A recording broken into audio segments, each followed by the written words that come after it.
Hello my dear students, कैसे हैं आप लोग। आशा है अच्छे होंगे, स्वस्थ होंगे और अपनी परीक्षा की तैयारी में ना मस्ती से जुटे होंगे। तो आज हम लोग फिर से पढ़ेंगे क्लास 12th होम साइंस यानी गृह विज्ञान का एक नया अध्याय जिनका नाम है एक व्यक्ति के लिए आहार आयोजन। इसका कल हमने एक छोटा सा पार्ट दिया था और आज फिर से हम छोटा पार्ट देखेंगे। यानी कुल मिलाकर के दोनों पार्ट को अगर जोड़ दिया जाए तो पूरा चैप्टर हो जाएगा, है ना। तो आज हम लोग पढ़ेंगे शेष भाग को। तो कल हमने क्या पढ़ा था कि आहार आयोजन क्या है। तो आहार का मतलब हुआ भोजन, आयोजन का मतलब हुआ कि हम लोग भोजन बनाने से पहले कुछ बातों को सोचते हैं कि भाई आज क्या बनाना है। तो इन बातों को ही कहते हैं आहार आयोजन। अब सोचते क्यों हैं? तो इससे हमारी श्रम की बचत होती है, समय की बचत होती है और धन की बचत होती है, ऊर्जा की बचत होती है ना। ये सब की बचत होती है। फिर हमने पढ़ा था कि भोजन पकाने के क्या फायदे हैं। फिर हमने बताया कि अपने परिवार में अगर आहार आयोजन करने की बात आए तो किन किन बातों का ध्यान रखेंगे। इन सारी बातों को बताया था। ये तो हमने शॉर्ट में अभी बताया, अगर पूरा देखना है तो चलिए हमारे चैनल में और पहला वीडियो देखिए इसका, तब आपको समझ में आ जाएगा। तो आज हम लोग पढ़ेंगे कि हमारे भोजन आयोजन के जो भाग हैं, यानी भोजन जो हम लोग करते हैं तो उनके कौन कौन से भाग हैं इनको देखेंगे। तो सबसे पहले हमने कल बताया था आपको कि हम जो भोजन करते हैं उनमें 4 प्रकार के पोषक तत्व की चर्चा हमने किया था। जिनमें हमने बताया था कि पहला कार्बोहाइड्रेट, दूसरा प्रोटीन, वसा और खनिज लवण। आज पढ़ेंगे विटामिन के बारे में। तो विटामिन के प्रकार और उसका उपयोग। सबसे पहला याद रखिएगा विटामिन ए, इसका नाम होता है रेटिनॉल। आपसे ऑब्जेक्टिव में पूछेगा विटामिन ए का नाम क्या होता है, तो आपसे पूछेगा रेटिनॉल, थायमीन, एस्कॉर्बिक या अन्य। तो क्या बताएंगे? तो रेटिनॉल। यहां से एक ऑब्जेक्टिव क्वेश्चन आपके लिए, विटामिन ए का क्या नाम है वैज्ञानिक नाम? तो रेटिनॉल। अब इसकी कमी से हमें कौन सी बीमारी होती है? रतौंधी की बीमारी होती है विटामिन ए की कमी से। अर्थात यह हमें देखने में क्या करती है? मदद करती है। आंखों में जो रोशनी है ना, वो विटामिन ए के कारण आती है। अगर ये नहीं रहेगा तो हमको कौन सा रोग होगा? रतौंधी की बीमारी। अगर आप रतौंधी की बीमारी से बचना चाहते हैं तो स्वाभाविक सी बात है कि विटामिन ए आपको ज्यादा मात्रा में लेनी चाहिए। तब विटामिन ए कहां से मिलेगा आपको? तो ये मिलेगा दूध या दूध उत्पाद से। विटामिन ए कहां से मिलेगा? दूध या दूध उत्पाद से। इसके अलावे टमाटर हैं, गाजर हैं, मूली हैं, इन सब में भी पाई जाती है। हमने सारा मेंशन नहीं किया है, कुछ आपको बता भी देते हैं तो सुन के रखिएगा याद। तो टमाटर है, मूली है। टमाटर में तो कम पाई जाती है लेकिन गाजर और मूली में पाई जाती है विटामिन ए। और साथ ही साथ अगर किसी बच्चों के इस तरह की परेशानी हो तो विटामिन ए की कैप्सूल मार्केट में एक्वासोल ए के नाम से उपलब्ध होती है, या विटामिन ए की सुई भी आती है और विटामिन ए का क्या आता है? सिरप भी आता है। तो आप किसी का भी सेवन कर सकते हैं। तो आपके शरीर में जो विटामिन ए की कमी से रतौंधी हुई है वो दूर किया जा सकता है। क्लियर? नाम रखिएगा एक्वासोल ए। विटामिन ए की कैप्सूल का क्या नाम है? वहां पर मार्केट में एक्वासोल ए के नाम से आता है। चलते हैं, दूसरा है विटामिन बी यानी थायमीन। क्या है इसका? थायमीन, इसका वैज्ञानिक नाम। इसकी कमी से कौन सा रोग होता है? तो बेरी बेरी रोग हो जाता है। अगर आपके बॉडी में विटामिन ए कम जाए तो रतौंधी, अगर विटामिन बी कम गया तो बेरी बेरी। अब आप चाहते हैं कि अगर बेरी बेरी रोग ना हो तब विटामिन बी युक्त वाले भोज्य पदार्थ खाइए। तो कौन कौन चीज खाना होगा मेरे भाई? तो ये मूल रूप से हरी सब्जी, बसार रहित दूध, पनीर। अब कहेगा सर जी बसार रहित दूध क्या हुआ? तो वो छाली होता है ना, छाली हटा के तब खाइए, है ना। तो वो बसार रहित दूध होता है, ठीक है। और इसके अलावे जो पनीर है ये सब खाइए तो आपके शरीर में विटामिन बी पर्याप्त मात्रा में रहेगी, बेरी बेरी रोग नहीं होगी। तीसरा है विटामिन सी, इसका नाम होता है एस्कॉर्बिक एसिड। एस्कॉर्बिक एसिड, इसकी कमी से एस्कॉर्बी रोग हो जाता है। याद रखेंगे विटामिन सी की कमी से कौन सा रोग? एस्कॉर्बी रोग। अगर विटामिन सी आपके शरीर में रहेगा तो ये नहीं होगा। तो ये खास करके मिर्च है या खट्टे फल है, इससे पाई जाती है विटामिन सी। तो आप अगर खट्टे फल खाएंगे तो विटामिन सी। अब कहेगा सर हम एस्कॉर्बी रोग तो देखे ही नहीं। देखे भी होंगे, नहीं समझते तो मैं बता दूं किसी किसी आदमी का आप थोड़ा सा जीभ को ऐसे थी सॉरी ओठ को ऊपर उठाइए तो देखिएगा दांत के ऊपर जो मसूरा है ना, वो मसूरा जो है ना लाल लाल फूलल फूलल रहेगा पूरा ऐसे करके दांत के ऊपर में। दांत रहेगा नीचे और मसूकर रहेगा ऊपर से पूरा फूलल फूलल फूलल, तो समझिएगा उसको स्कर्वी रोग है। कौन सी रोग है?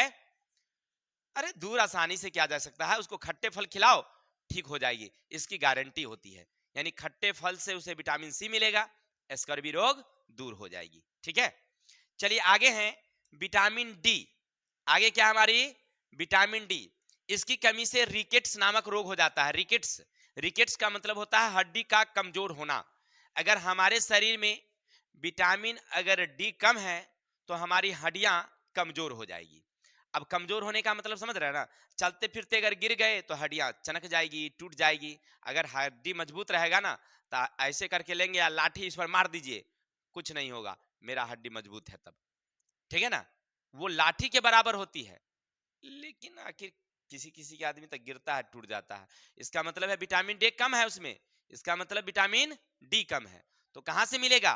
तो सूरज की रोशनी सबसे अच्छा विटामिन डी का स्रोत होता है। देखिएगा आपके घर में छोटा बच्चा होगा या आप लोगों का जन्म होगा तो आप लोग तो देखे कैसे होंगे क्योंकि आप तो छोटे थे, लेकिन घर में देखिएगा कोई छोटा बच्चा होगा तो उसकी मम्मी क्या करती है, उसको तेल उल अच्छा से लगा देती है, लगा के धूप में रख देती है सूखने के लिए।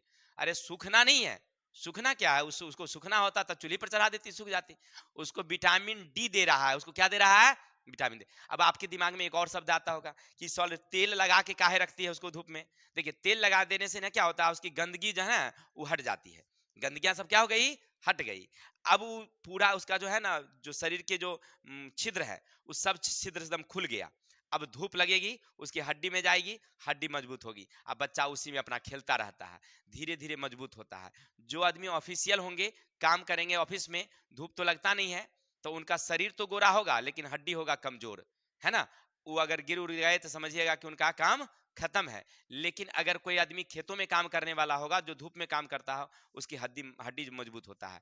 तब विटामिन डी का सबसे बड़ा स्रोत सूर्य की रोशनी, सबसे बड़ा स्रोत। भोजन में जितना नहीं मिलता है उससे ज्यादा विटामिन डी मिलती है, किससे? इसके अलावे आपको मिलेगा मछली, दूध, घी, मक्खन, है ना, इत्यादि में विटामिन डी उपलब्ध होती है। चलिए बहुत अच्छी बात है। अब चलेंगे vitamin A, sorry vitamin E. Vitamin E की कमी से सेक्सुअल या प्रजनन गुण कम लगता है। अगर मान लीजिए किसी व्यक्ति में विटामिन ई कम जाए तो उसमें समझिए बांझपन आ जाती है, चाहे वो पुरुष हो या महिलाएं हो। अगर उसमें विटामिन ई की कमी आएगी तो उनमें सेक्स का पावर कम जाएगा और उनमें इच्छा जागृत नहीं होगी। अगर मान लीजिए उनमें अगर ये कमी नहीं लाना है तो उनको प्राप्ति के लिए उन्हें बादाम दीजिए, मूंगफली खिलाइए, अखरोट खिलाइए, वनस्पति तेल और सब्जियां। अगर ये सारे चीज अगर उन्हें दिया जाए तो स्वाभाविक सी बात है कि उनमें सेक्सुअल पावर ज्यादा रहेगा, वो ज्यादा इसके प्रति आकर्षित होंगे। ठीक है, तो बादाम, मूंगफली, अखरोट से क्या मिलती है हमें? विटामिन ए मिलता है, ई सॉरी विटामिन ई। अब चलते हैं, एक है विटामिन के। एक है हमारा विटामिन के। यह हमारे शरीर में रक्त को जमाने में मदद करती है, रक्त को थक्का करने में मदद करती है। अगर कोई अंग हमारा कट गया तो वह रक्त के स्राव तेजी से होने लगता है। उस समय विटामिन के जो है ना रक्त स्राव को रोकने में मदद करती है। यानी विटामिन के का क्या काम? तो रक्त स्राव को रोकना है, रक्त स्राव को क्या करना है? रोकना है। तो अगर आपके शरीर में मान लीजिए अगर विटामिन के अगर कम जाए तो कटने के बाद तो रक्त बहेगा तो बहते रहेगा ही। इसके अलावे आप जब खांसेंगे तो उसमें भी आ सकती है ब्लड, आप जब मल त्याग करेंगे या मूत्र त्याग करेंगे तो उसमें भी आ सकता है। ठीक है ना, विटामिन के की कमी से। तो ऐसी स्थिति में हमें क्या करना चाहिए? खास करके विटामिन के युक्त भोजन करना चाहिए, जैसे पत्तीदार सब्जियां हैं, पालक है, टमाटर है, सोयाबीन है। इस सब को खाने से ना आपके बॉडी में क्या मिलेगा? के पर्याप्त मात्रा में मिलेगा, आपको किसी तरह की रोग होने की संभावना नहीं रहेगी। अब आगे है फॉस्फोरस। अभी तक आप विटामिन पढ़ रहे थे, A B C D E और के। अब आपसे एक प्रश्न यहां पर ऑब्जेक्टिव में पूछता है कि कौन ऐसे विटामिन है जो पनिया में ना घुलता है। ठीक है, तो इसके लिए हमने आपके लिए वो ट्रिक रखा है, एक गिलास पानी लो, पानी क्या लिया? पानी। एगो कीड़ा पकड़ के कीड़ा, और उसमें डाल दो, क्या डाल दो, कीड़ा डाल दिया, गलेगा, पानी में नहीं घुलेगा, ना गलेगी। इसका मतलब KIDA, ये पानी में नहीं घुलती है ना। याद रखेंगे, ये पानी में नहीं घुलती है, बाकी सब पानी में घुल जाता है, ठीक है। याद रखिएगा, हमने एक छोटा सा और ट्रिक आपके लिए रखा, कीड़ा। तो KIDA जो है विटामिन पानी में नहीं घुलती है, बाकी जितने, अगर आपसे पूछे विटामिन बी घुलेगा, KIDA बी नहीं है, हाँ घुलेगा। विटामिन सी घुलेगा, KIDA हाँ घुलेगा, ठीक है ना। अब विटामिन डी तो नहीं घुलेगा, विटामिन ए नहीं घुलेगा, दैट्स ऑल। बहुत अच्छी बात है, आशा है आपको हमारी बातें बहुत पसंद आया होगा। विटामिन आई भी रहता है। अब आगे चल नहीं बढ़ाए हैं, आगे चलेंगे हम लोग। तो कैल्शियम क्या है भाई, सुनिएगा, इसकी कमी से हड्डी कमजोर हो जाती है। अगर आपके बॉडी में ना कैल्शियम भी कम जाएगा, जैसे विटामिन डी कम गया, वैसे अगर कैल्शियम कम जाएगी ना, तभी हड्डी कमजोर हो जाएगा। नहीं देखिएगा, वो किसी आदमी को चोट लगेगा ना, तो डॉक्टर लिख देता है 20 मैंने 5 पत्ता लिख देता है, कैल्शियम खाइए रोज शाम सुबह खाइए, हड्डी मजबूत होगी। दांत में दर्द हुआ, कैल्शियम। हाँ अच्छा, हाँ इसका भी कनेक्शन ना किससे है, हड्डी से है। तो हड्डी यानी कैल्शियम, हड्डी यानी कैल्शियम, यानी कहने का अर्थ है कि कैल्शियम कमेगी तो हड्डी कमजोर हो जाएगी, है ना। अब ऐसी स्थिति में दूध, दही, खोआ, पालक, रागी, सोयाबीन इत्यादि ये सब खाइए, आपके शरीर में क्या मिलेगा, कैल्शियम मिलेगा। अब आगे चलते हैं लोहा। देखिए लोहा बहुत अच्छा चीज होता है। अब कहिएगा सर जी लोहा का मतलब, देखो लोहा ना, ये अपना जो हम लोग घर में जो लोहा प्रयोग करते हैं सड़क उड़क में, साइकिल उकिल में, वो बोला लोहा नहीं, ला के चिबा नहीं लीजिएगा कि लोहा आपके पेट में चल जाएगी, गड़बड़ा जाएगा, ठीक है ना। लोहा जो होता है ना, वो अलग लोहा होता है, जो मतलब भोज्य पदार्थ में पाए जाते हैं, वो पोषक तत्व है, ठीक है ना। उस लोहा की बात करते हैं जो हमारे रक्त में पाया जाता है। तो यह शरीर में ऊर्जा का भी वाहक है। लोहा, ऊर्जा, हाँ रे भाई, देखो हमारे शरीर में रक्त में क्या पाया जाता है, हीमोग्लोबिन। क्या पाया जाता है, हीमोग्लोबिन। और हीमोग्लोबिन जो है वह किसका बना होता है, आयरन का बना होता है, लोहा का बना होता है। तो ये जो है ना, हीमोग्लोबिन ऊर्जा का वाहक नहीं हुआ, इसीलिए अर्थात यह हमारे शरीर में लोहा ऊर्जा के वाहक है। इसके प्रमुख स्रोत है पालक, यकृत, मांस, अंडे का जो पीला भाग है उसमें लोहा पाया जाता है। और सबसे बढ़िया केला में भी है, सेब में भी है। तो सारी बातें हमने नहीं लिखा। अब देखिएगा, जैसे आप केला ले लीजिए, छील लीजिए, केला छीलने के बाद कैसा दिखाई पड़ेगा, उजला होता है। अब उसको एक बार दांत से काट के छोड़ दीजिए, थोड़ी देर बाद, आधे घंटे बाद उसको जाके देखिए, कैसा दिखाई पड़ेगा, वो पीला नहीं दिखाई पड़ेगा, भूरा भूरा दिखाई पड़ता है, जैसे लगता है कि उसको जंग लग गया है। इसका मतलब क्या समझे, उस केले में लोहा था, आप दांत लगा दिए उसको, है ना, पानी आ गया, नमी मिल गया, तो वो संचारित हो गया। अच्छा, सेब, सेब में भी यही कहानी होती है, इसका मतलब उसमें आयरन पाया जाता है, ठीक है। बहुत अच्छी। तो आशा करते हैं इतनी बात आप समझ रहे होंगे। अब अगला हमारा है, एक और बच गया, आयोडीन। इसकी कमी से घेघा रोग हो जाता है ना। हमारे क्या है, जो हम लोग ग्लैंड है ना, ये थायराइड ग्रंथि, ये जब शरीर से बाहर निकलने लगता है तो उसको घेघा रोग कहते हैं। किसकी कमी से, आयोडीन। अब ये मिलेगा कहां से, तो समुद्री मछली या आयोडीन युक्त नमक। जैसे हम लोग क्लास 10th में पढ़े होंगे कि साधारण नमक में क्या मिलाने से आयोडीन युक्त हो जाता है, तो Ki2 पोटेशियम आयोडाइड मिला देते हैं, पोटेशियम आयोडाइड या पोटेशियम आयोडाइड ऑक्साइड, है ना, मिला देने से वह क्या बन जाता है, आयोडीन युक्त नमक बन जाता है, ठीक है। तो आप अभी तक पढ़ रहे थे, कहां से हम लोग शुरू किए, कार्बोहाइड्रेट से शुरू किए और ले गए कहां तक, आयोडीन तक ले गए। यानी कहने का अर्थ है, अगर आप अपने जीवन में सही रूप से वृद्धि विकास करना चाहते हैं, आपके जीवन में किसी चीज की कमी ना हो, अरे जीवन नहीं शरीर की बात कर रहे हैं, तो सभी प्रकार के पोषक तत्व खाइए। सभी प्रकार के पोषक तत्व कब खाएंगे, तो आपका भोजन होगा कैसा होना चाहिए, अभी थोड़ी बताएंगे, आगे बताएंगे। तुम चलो ना, चिंता क्या करता है, अभी तो बता देंगे तो भाग जाएगा छोड़ के कोचिंग। हम अभी बताएंगे आगे। तो अब आहार आयोजन को प्रभावित करने वाले कारक, यानी हमको क्या क्या कैसे भोजन करना है, तो वो आगे पढ़ेंगे हम लोग। चलिए, तो हम लोग आहार आयोजन को प्रभावित करने वाले कारक कौन कौन है, सुनिएगा। यानी कि आप जो भोजन बनाने जा रहे हैं, तो कौन कौन बात सोचिएगा। तब पहला सोचिएगा कि परिवार के सदस्य की संख्या है कि नहीं, कि हमारे परिवार में कितने लोग हैं, तब ना उसके हिसाब से भोजन बनाएंगे। अब परिवार में आप दुइये जना है, मेहरा मेहरारू दोनों हैं, क्या है कि नहीं। अब ज्यादा बना लीजिएगा तो कैसे खत्म होगा? होगा नहीं ना होगा। अगर मान लीजिए अटखारा बटखारा मिला के अगर 6 गो है और 2 जना के लिए बना लीजिएगा तो काम चलेगा? नहीं चलेगा। तो इसीलिए आपको पहले सदस्य देख लेना है कि हमारे सर घर में से कितने सदस्य हैं, तो उस हिसाब से हम लोग भोजन बनाते हैं। क्या ये नहीं होता है? चलिए, दूसरा है परिवार के सदस्य की आयु भी देखना है। क्या? अब हमारे 4 गो बटखारा है कि नहीं? 4 बटखारा में सब है छुटकिनमा छुटकिनमा 100 ग्राम 50 ग्राम वाला है, और सब के हम 2-2 किलो के हिसाब से बना लेंगे तो काम चलेगा? नहीं चलेगा। यानी कहने का अर्थ है उम्र भी देखना होता है कि हमको कौन उम्र का आदमी है, वो कितना खाएगा, उसके हिसाब से ना बनाएंगे। अगर बच्चा है तो बच्चा के लिए अगर मान लीजिए हम रोटी बनाते हैं तो 1 या 2 रोटी उसके हिस्से के हिसाब से बनाएंगे। तो मान लीजिए 4 अगर बच्चे हैं तो 4 दूनी 8 रोटी उसके लिए। कोई पुरुष है तो 6 या 7 रोटियां वो खाने वाला है तो उसके हिसाब से बनाएंगे। आज जो महिलाएं हैं तो 8-10 खाती है तो उसके हिसाब से अपना बनाएंगे। देखिए, पुरुष की अपेक्षा महिला ज्यादा खाना खाती है, ये बात ध्यान रखिएगा। हमने एक मेंशन किया है कि अक्सर हमने देखा कि पुरुष कम भोजन करते हैं, महिलाएं ज्यादा करती है। अब आप लोग अपने अपने घर में ध्यान देकर देखिएगा, वो हम नहीं जानते हैं, लेकिन हमको ऐसा महसूस होता है। चलिए आगे चलते हैं। लिंग। अब लिंग के हिसाब से जैसे अभी हमने बताया कि पुरुष कम खाते हैं और महिलाएं ज्यादा खाती है। अच्छा, एक बात नहीं समझ में आता है कि पुरुष कम खाता है। देखिए, पुरुष कम खाने का एक वजह और भी होता है। क्या होता है कि वह बाहर रहता है, तब बाहर से उधर से नाश्ता उस्ता मार ले आता है, तो इधर रहेगा जगह तब ना। अब उधर से पेठिया से आया तो 2 प्लेट चाउमीन मार ले लिया उधर से, चुप्पे सुना। उधर से 2 समोसा मार दिया, है कि नहीं? तो उकरा तो टंकी फुल रहता है, तो घर पर आएगा तो उसको रोटी घुसेगा कहाँ से? क्योंकि रोटी तो जगह नहीं है। अब महिला तो भर दिन खटती है, अब बाहर का तो कुछ मिलता नहीं है, तो क्या करेगी? रात में शाम में बैठेगी तो पूरा जम जाती है एकदम अच्छा से, गमला सहित थे, है कि नहीं? आगे चलते हैं। तो हम लोग पढ़ रहे थे लिंग की बात, है कि नहीं?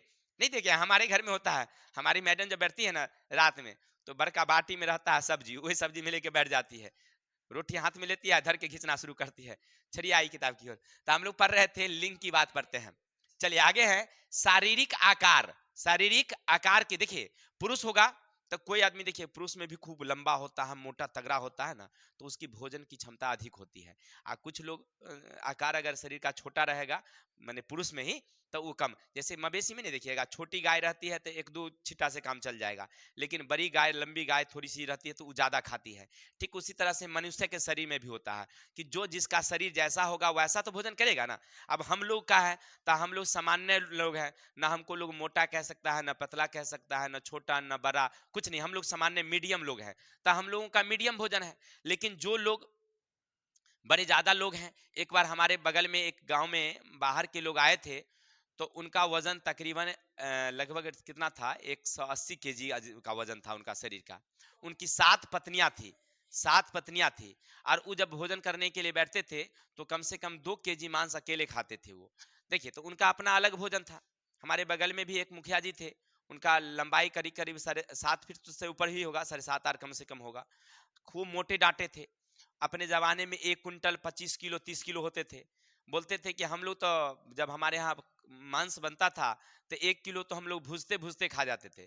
1 किलो भूजते भूजते खा जाते थे। बताइए कैसे लोग थे, 1 किलो भूजते भूजते खा जाते थे? उनका टंकियों बड़ा का होगा? नहीं होगा। हम लोगों को भाई 4 2-3 पीस अगर दिया जाए उसी में हम लोग उलट जाते हैं भाई कि बहुत हो गया, है कि नहीं? उल भूजते भूजते 1 किलो खा जाते होंगे। एक दो जब एक व्यक्ति था उनके यहाँ, जो आता था मांस देने के लिए, उनसे पूछा गया तो बोलते थे कि 3 किलो से कम नहीं वो लेते थे, जबकि 2 ही परिवार थे, मतलब मेहर और मेहरारू 2 ही आदमी थे, 3 किलो लेते थे। तो 1 किलो तो भुजिए में खा जाते थे, तो 1 आध किलो बाद में खाते होंगे। आइए किताब की ओर। अब रुचि है। देखिए, हम लोग भोजन बनाने जाएंगे तो रुचि का भी ख्याल रखेंगे कि वो की क्या चीज खाना पसंद करते हैं। मान लीजिए किसी को अगर चावल ज्यादा पसंद है, अगर आप रोटी बना दीजिएगा तो वो पसंद नहीं करेंगे खाना, है कि नहीं? या खाएंगे भी तो कम खाएंगे। तो इसलिए इस बात का ध्यान रखना है। और रुचिकर भोजन होगा तो तनिए ज्यादा करके बनाइएगा। स्वाभाविक सी बात है कि रुचि वाला भोजन तनिए ज्यादा घिंचा जाता है कि नहीं? मान लीजिए किसी को अगर चावल ज्यादा पसंद है, अगर सब्जियां उसमें ज्यादा रुचिकर हो गया तो उतनी ज्यादा खिंचावेगा। नहीं, अगर दाल सब्जियां उसका अच्छा नहीं है तो ज्यादा खिंचाएगा? तब नहीं खिंचाएगा। अगर रोटियां हैं, सूखल रोटी दे दीजिए किसी को खाने के लिए, आप भुजिया दे दीजिए आलू का, 4 रोटी 5 रोटी खाते खाते दम निकल जाता है, लोग कहता बंद करिए। लेकिन उसी में तनिए घी हुआ, गरम गरम रोटी हो, है कि नहीं? अब मूंग का तड़का लगल छनैल हो, धर के घी देगा, 8 10 12 घी देगा, पते नहीं चलेगा कि कहाँ दबा गया सो, है कि नहीं? तो देखिए रुचि पर भी निर्भर करती है। और धर्म और जाति, खाना बनाते समय धर्म और जाति का भी ख्याल रखना होता है। नहीं समझे धर्म और जाति? देखो धर्म जाति का मतलब आप किस धर्म के लोग हैं। अब मान लीजिए हम हिंदू संप्रदाय के लोग हैं, हम सनातनी हैं, हम मांस मछली खाते नहीं हैं, तो हमारे लिए आप भोजन आयोजन करने जा रहे हैं, तो आप कम से कम शाकाहारी भोजन का कीजिएगा ना प्रबंध, अन्यथा मांसाहार कर दीजिएगा तो हम नहीं खाएंगे भाई, है ना? इसी तरह से व्यवसाय भी देखना होता है कि मान लीजिए हम देखिए हम पढ़ाते हैं, सारा दिन हमारा ड्यूटी है पढ़ाना भाई, हम तो कुछ करते नहीं है। सुबह से 5 बजे हमारी क्लास शुरू होती है और 1 बजे से ज्यादा है क्लास में, फिर हमने 2 घंटा होल्ड करते हैं और 3 से लेकर के शाम को 6:30-7 बजे तक हम लोग पढ़ाते हैं। ठीक है, इसके बाद फिर अपना कुछ यही काम कंप्यूटर पर हम लोग करते रहते हैं। यानी सारा दिन हमारी मानसिक काम होती है, बॉडी तो काम करता ही नहीं है, बिल्कुल आराम वाला शरीर है हमारा। तो भाई हमारे शरीर में भोजन पचेगा? नहीं पचेगा। तब हमको कम भोजन चाहिए। लेकिन जो आदमी अगर शरीर का काम करता होगा, जो चिमनी में काम करता होगा, किसी उद्योग में काम करता होगा, उसे ज्यादा भोजन चाहिए, उसे गरिष्ठ भोजन चाहिए। तो ये सभी ध्यान रखना होता है कि हमारे परिवार के लोग किस व्यवसाय को कर रहे हैं। अगर ज्यादा काम करने वाले हैं तो ज्यादा भोजन चाहिए, कम करने वाले हैं तो कम भोजन दीजिए। और जलवायु और मौसम, जलवायु मौसम के हिसाब से भी खाना बनाया जाता है कि नहीं। अब ठंडा के दिन है तो गरम गरम उनको दीजिए, पराठा उराठा दीजिए, पकौड़ा उकौड़ा खिलाइए, है कि नहीं। अगर मान लीजिए गर्मी का दिन है, आप पराठा खिला दीजिएगा तो डायरेक्ट हो जाएगा उनका, तो गड़बड़ी हो जाएगी, है कि नहीं। तो ये सब भी ध्यान रखना होता है कि गर्म दिनों में क्या देना है उनको, हल्का सुपाच्य भोजन दीजिए ताकि आसानी से पच सके। और ठंडा में कौन हो खिला दीजिएगा, कोई दिक्कत नहीं, पूरा दवा भी देगा, वो पच जाता है।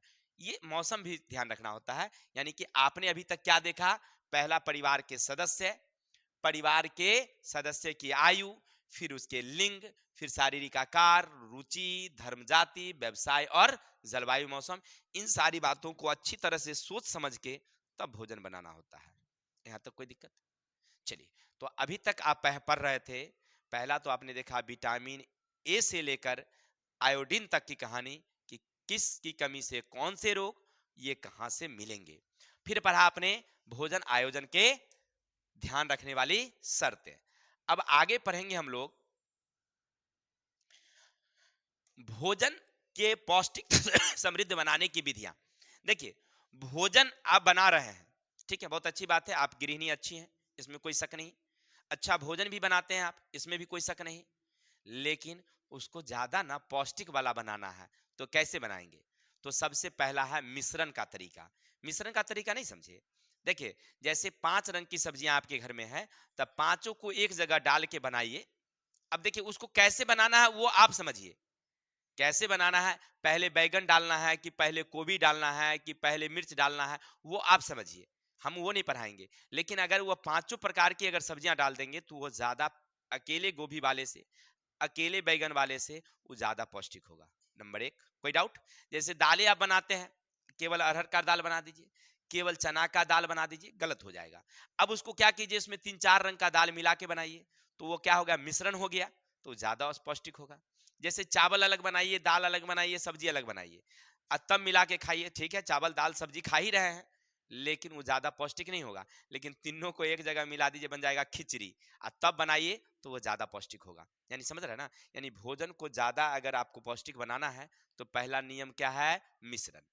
दूसरा है खमीरीकरण, कि कुछ पोषक तत्व को अगर ज्यादा खमीरीकरण कर देंगे तो वो ज्यादा पौष्टिक हो जाएगा। क्या हो जाएगा, वो ज्यादा पौष्टिक हो जाएगा। जैसे देखिए दूध है, वो ज्यादा पौष्टिक नहीं है, लेकिन उसी का आप अगर पनीर बना दीजिए वो ज्यादा पौष्टिक होगा।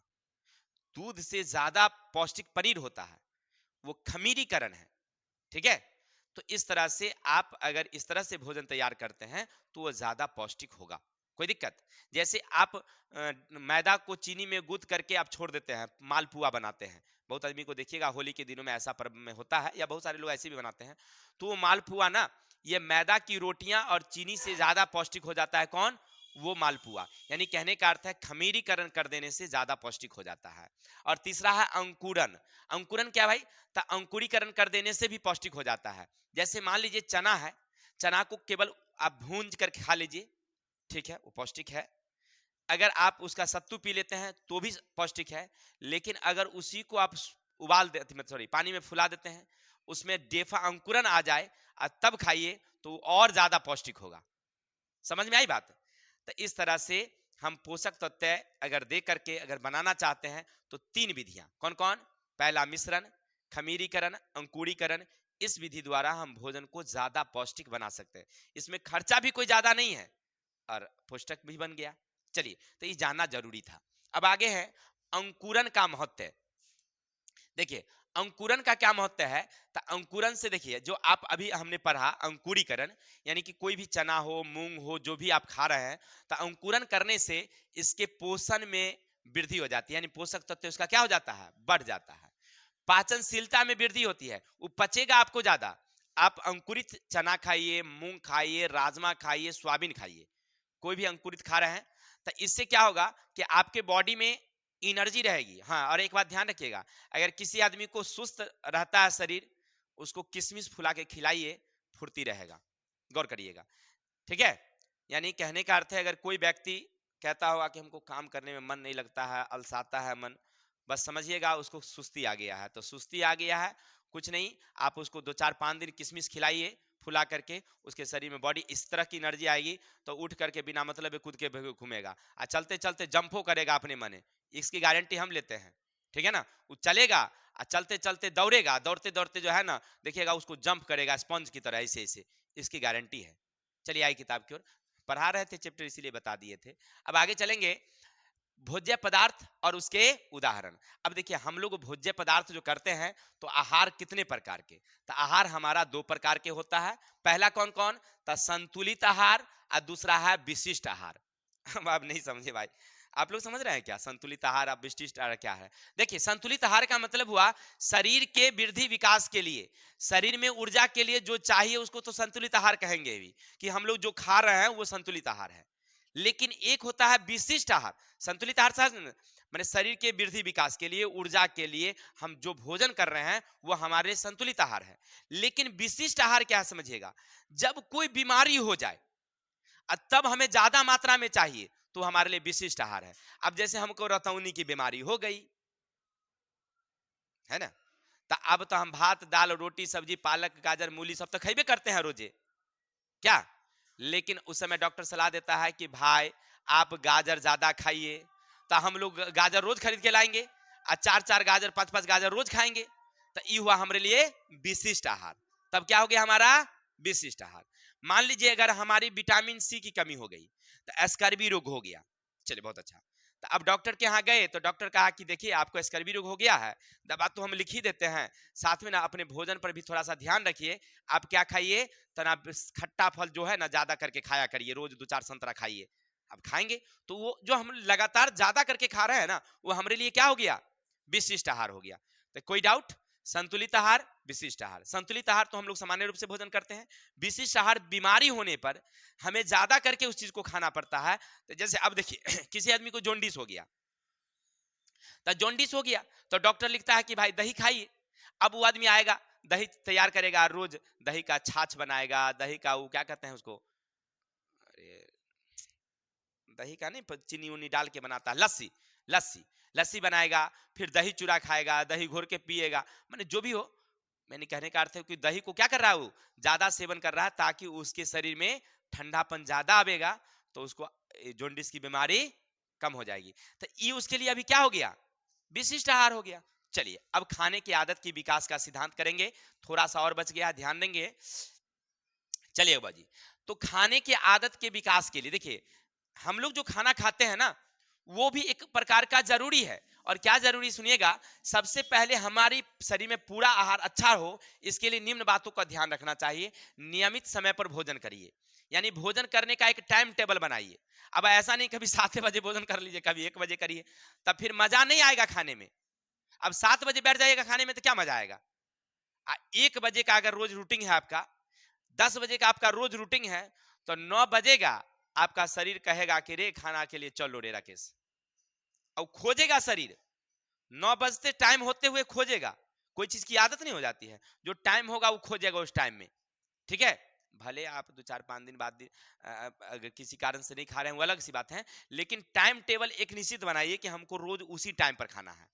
था उस टाइम पर ना जब खाइएगा ना, तो वो आपको भोजन ज्यादा रुचिकर लगेगा। उससे पहले खा लीजिएगा तो फिर मजा नहीं आएगा। ठीक है ना। इसीलिए टाइम पर भोजन करिए, नियमित आहार आदत को नियमित रखिए। आहार आदत का मतलब है कि आपके जो खाने की आदतें हैं, जो चीज, उसको आदत को बनैले रखिए, उसको छोड़िए मत। और साथ ही साथ स्नैक्स खाइए। स्नैक्स का मतलब होता है, वो स्नेक होता है, सांप। सांप नहीं, स्नैक्स का मतलब होता है हल्का फूड। यानी कहने का अर्थ है कि भोजन जब खाइए, थोड़ा थोड़ा खाइए। थोड़ा थोड़ा खाइएगा, पचेगा भी सही से, अच्छा से जो है आपको भूख भी लगेगा, तो भोजन रुचिकर भी लगेगा। समझ में आई बातें? तो ये सब बात ध्यान रखना होता है। अब चलते हैं व्यवसायिक कार्य के आधार पर आहार। मानसिक कार्य करने वाले, मध्यम कार्य करने वाले, ऐसे ही तो हम पीछे पढ़ ही लिए थे इसको, कि जो मानसिक लोग काम करता है तो उसको भोजन की कम जरूरत होती है। जो मानसिक काम करता है उसको भोजन की कम जरूरत होती है। हम सारे दिन में 24 घंटा में हम लोग 2 टाइम भोजन करते हैं। लेकिन जो गरिष्ठ काम करने वाले लोग होते हैं वो ज्यादा काम भोजन करते हैं। हमारे एक बगल के लोग हैं, हमने पूछा कि भाई चिमनी पर आप लोग क्या क्या खाते हैं, तो बताया कि हम लोग 10 किलो चावल उबाल लेते हैं और सब खा के खत्म कर देते हैं। हम कहते ये 5 आदमी में 10 किलो चावल कैसे खा जाते? कहा सर जी देखिए क्या होता है ना, हम लोग 1 घंटा 1.5 घंटा का हम लोगों का शिफ्ट होता है। गए, 1 से 1.5 घंटा काम किए, फिर हम लोग छुट्टी हो जाता है। फिर काम किए, फिर छुट्टी हो जाता है। 1 घंटे के लिए होल्डा होती है, 2 घंटा काम करेंगे, 1 घंटा होल्ड, 2 घंटा काम करेंगे, 1 घंटा होल्ड। अब ये 2 घंटा जो हम काम करते हैं, कड़ी मेहनत वाली काम होती है। पूरा सिर का पसीना जो है टपकते रहता है। अब वो ऐसी स्थिति में भूख लग जाता है। आएंगे, एक थरिया निकालेंगे, हुर लेंगे, आराम करेंगे 1 घंटा, फिर ड्यूटी में फिर जाएंगे। कौन रोटी बनावे, कौन खावे उतना? यानी कहने का अर्थ देखिए, वो भर दिन में 5 बारी खाता है, हम लोग 2 बारी खाते हैं। किसके कारण? तो मानसिक कार्य करने वाले लोगों को आहार कम की जरूरत होती है, और मध्यम कार्य करने वाले को ज्यादा जरूरत होती है। ठीक है, अब आगे चलेंगे। अब थोड़ा सा और बच गया है, घबराइए नहीं। चलते हैं आगे, क्या है सुनिएगा। तो हम लोग अब किस तरह का भोजन करेंगे? देखिए, प्रातः काल का नाश्ता। अब देखिए, हम लोग जो भोजन करेंगे ना, प्रातः काल का नाश्ता है। अब नाश्ता का मतलब क्या समझे? 2 खीरा खा लेंगे तो हो जाएगा क्या? ता एगो सेव नहीं। देखिए, नाश्ता का मतलब है 3 चीज: प्रोटीन, वसा, कार्बोहाइड्रेट युक्त तीनों मिलेगा, तब हुआ वो नाश्ता। अब खाली कार्बोहाइड्रेट वाला खा लीजिएगा, नहीं हुआ। जैसे बहुत आदमी क्या करता है, कहता है नाश्ता क्या लिए है, कथी? 3 गो रोटी आ तनी आलू वाला भुजिया। ए भाई, ओमे को मिललो कथी तोरा? खाली कार्बोहाइड्रेट मिललो, तो केना भेलो नाश्ता? किताब कहे छै कि ओमे 3 गो चीज होके चाहिए: प्रोटीन, वसा और कार्बोहाइड्रेट। तीनों सम्मिलित रूप से हुआ, तब हुआ नाश्ता। कोई दिक्कत? तो नाश्ता का मतलब है कि अंकुरित अनाज खाइए।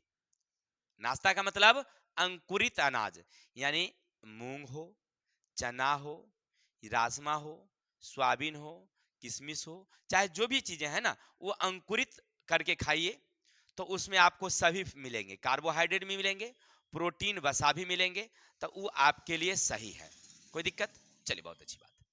अब है इनके कार्य करने के। अब नाश्ता करने से आपको एक फायदा ये होगा कि अगर आप नाश्ता नहीं करेंगे तो कार्य करने की क्षमता आपकी कमेगी, और नाश्ता करेंगे तो कार्य करने की क्षमता बढ़ेगी। यानी कहने का अर्थ है, हल्का भोजन करिएगा तब पूरा जो है ना आपको काम करने का मन करेगा। अगर गरिष्ठ भोजन कर लीजिएगा तब काम करे का मन नहीं करेगा। अब चलिए दोपहर का भोजन। तो दोपहर का भोजन ना एक आराम वाला भोजन होता है। तो उस समय ना भरपेट भोजन करिए और रंगीन भोजन करिए, यानी भात दाल जो भी हो, रोटी सब्जी जो भी हो ना, उसमें ना आप अच्छे रंग से माने पूरा पर्याप्त रूप से भोजन करिए। जितना पेट की क्षमता है, आपके शरीर में सहने की क्षमता है, उतना करिए, कोई दिक्कत नहीं है। तीसरा है रात्रि का भोजन। और रात्रि का भोजन हाँ, एक और चीज, पहले से स्नैक्स होना चाहिए। शाम के समय देखिए, बहुत आदमी जैसे सुबह में 8 बजे तक कर लिया नाश्ता, तो उनको 11-12 बजे तक उनको चाहिए दोपहर का भोजन। तो चलिए 12 बजे दोपहर का भोजन कर लिए। फिर उनको शाम होते होते 5-6 होते होते ना उन्हें भूख महसूस होने लगती है। तो वैसे समय में उनको स्नैक्स दीजिए, यानी हल्का भोजन दीजिए। या तो उन्हें एक समोसा दीजिए, उन्हें एक ब्रेड पकौड़ा दीजिए, या उन्हें कोई बिस्कुट खिलाइए, है ना, या कोई भूजा खिलाइए। तो ये हुआ स्नैक्स, माने हल्का एकदम, बिल्कुल नाश्ता नहीं, वो स्नैक्स है, एकदम चलते फिरते भोजन। अब समोसे खाना है तो 4 लिट्टी रख रख के खा लिए, पेटे भर गया, तो वो स्नैक्स नहीं हुआ। स्नैक्स का मतलब होता है, याद रखिएगा, एक युवा आदमी के लिए ज्यादा से ज्यादा 2 समोसा, या 2 लिट्टी हो जाए छोटा छोटा, या 4 बिस्कुट हो जाए, है ना, ये स्नैक्स है। स्नैक्स का मतलब बिल्कुल जो मुंह में गया, मुंह लुलवैले रह गया, पेट में भरबो नहीं किया, तो वो हुआ स्नैक्स। समझे? आगे है रात्रि का भोजन। देखिए हमारा किताब क्या कहता है कि रात में जब भोजन करिए ना, बिल्कुल दबा के करिए, जितना दबा सकते हैं। तो काहे लगी? तो देखिए भोजन दबा के करे से ना रात में नींद आएगा खूब अच्छा, इसकी गारंटी है। अगर हल्का भोजन कर लीजिएगा तो आधे रात में नींद खुल जाएगा आपको। इसीलिए रात्रि का भोजन होता है पूरा दबौल वाला भोजन। क्या जी? पूरा जितना, यानी कहने का अर्थ है कि आप जितना रंगीन से रंगीन भोजन करिए, मांसाहार हो या दूध वाले शाकाहारी हैं तो उसको पर्याप्त खाइए, और जितना पेट में लोड हो सके उससे ज्यादा लोड करिए। लोड होने के क्षमता से ज्यादा लोड करिए।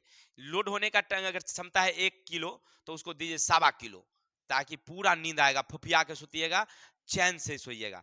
ये समझ रहे ना? ये हमारा किताब कह रहा है, हम नहीं कह रहे हैं। ये हम पर मत आइएगा, आप अपने किताब पर जाइएगा, किताब कह रहा है एनसीईआरटी। चलिए अब आगे चलते हैं। तो खाने का तरीका भी सीखे ना, शुरू में कहे थे कि कैसे कैसे खिलाएंगे, तो बता दिए। सुबह में नाश्ता करिएगा कितने बजे? 7 से 8 बजे तक, लेकिन हल्का नाश्ता, उसमें 3 तरह का। इसके बाद दोपहर का भोजन जो है 12 से 1 बजे का जो बीच होता है, और एक नियमित टाइम पर भी बताया हमने, तो उस समय भोजन करिएगा।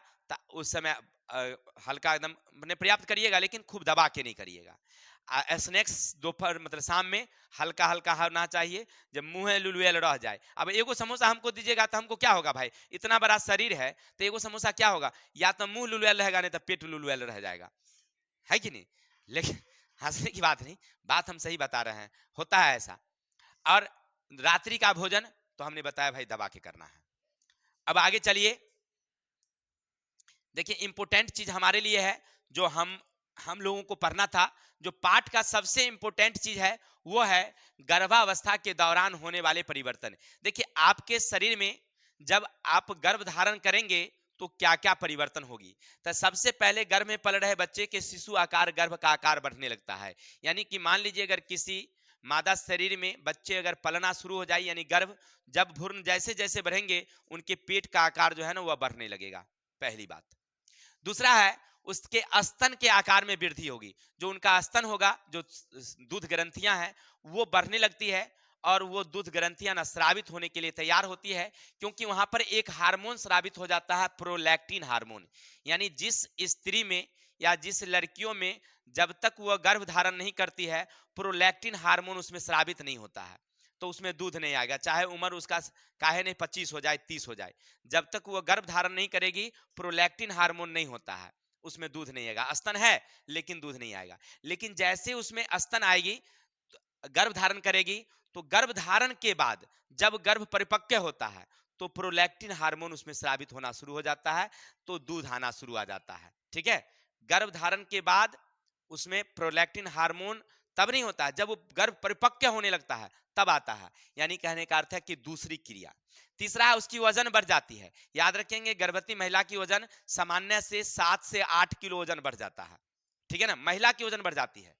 इस अवस्था में अधिक आयरन और प्रोटीन की जरूरत होती है। देखिए अब देखिए हमने बताया था कि जब उसके शरीर में ज्यादा मात्रा में आयरन चाहिए और प्रोटीन ज्यादा चाहिए, प्रोटीन नहीं होगा तब बच्चे का ग्रोथ अच्छा से नहीं होगा। बच्चा जन्म लेगा लेकिन मूसा का बच्चा जन्म लेगा, आने तो ज्यादा ज्यादा बिलाई का बच्चा, है ना?